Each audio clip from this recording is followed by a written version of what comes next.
Chicken biryani झाली, chicken pulao झाला, तर आज मी बनवले पनीर बिर्याणी. तर त्यासाठी मी काय केलं, हे मलाई पनीरचे तुकडे करून घेतले. त्याच्यानंतर कढई ठेवली आहे. आपल्याला कांदा फ्राय करून घ्यायचा आहे त्याच्यामध्ये. आणि कांदा फ्राय करताना त्याच्यात चिमूटभर मीठ नक्की टाका, म्हणजे कांदा लवकर फ्राय होतो. सो आता आपण फ्राय करून घेणार आहे. आणि आता आपण पनीरसाठी एक मॅरिनेशन करायचं आहे, त्यासाठी मी वाटण करते. सो त्या वाटणामध्ये मी हिरवी मिरची, आलं, लसूण, कोथिंबीर छान बारीक वाटून घेणार आहे. आणि आपण ते पनीरला लावणार आहोत. त्याच्यानंतर भरपूर असं 2 ते 3 वाटी तरी आपण दही टाकायचं आहे, म्हणजे छान मॅरिनेट होतं ते. आणि दहीमुळे एक छान टेस्ट पण येते. त्याच्यानंतर तळलेला कांदा, मी तेल टाकले, तुम्ही तेलाऐवजी तूप पण टाकू शकता. बिर्याणी मसाला, घरातलं लाल तिखट आहे ते, किंवा कांदा लसूण मसाला, मीठ आणि काजू टाकायचं आहे. वरून भरपूर अशी कोथिंबीर किंवा पुदिना टाकायचा आहे.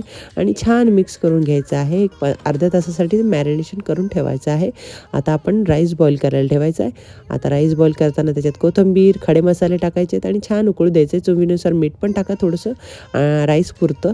आणि छान मिक्स करून घ्यायचं आहे. उकळी आल्यानंतर त्यात धुतलेला राईस टाकायचा आणि उकळून घ्यायचा आहे. आता मी एकीकडे पनीर पण फ्राय करायला ठेवलं आहे, एकीकडे राईस पण शिजतोय. राईस शिजायला वेळ लागेल म्हणून आधी करायला ठेवला होता. सो आता आपलं पनीर पण ड्राय झालेलं आहे थोडंफार. आता आपण राईस पण शिजला आहे आणि आपण भाताचा लेअर लावणार आहेत. वरून तळलेला कांदा, कोथिंबीर, खाऊचा रंग, तूप आणि वरून थोडासा बिर्याणी मसाला भुरभरायचा आहे.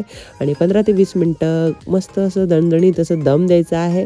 खाली कढई किंवा तवा ठेवायचा आहे, म्हणजे त्याला ती गरम वाफ लागते. आणि मस्त बिर्याणी ही रेडी आहे. सो नक्की ट्राय करून बघा आणि कमेंट्स करायला विसरू नका, लाईक करायला विसरू नका आणि सबस्क्राईब अजून केलेलं असेल तर नक्कीच करा. आणि तुमचं प्रेम असंच राहू द्या. सगळ्यांना दसऱ्याच्या खूप खूप शुभेच्छा.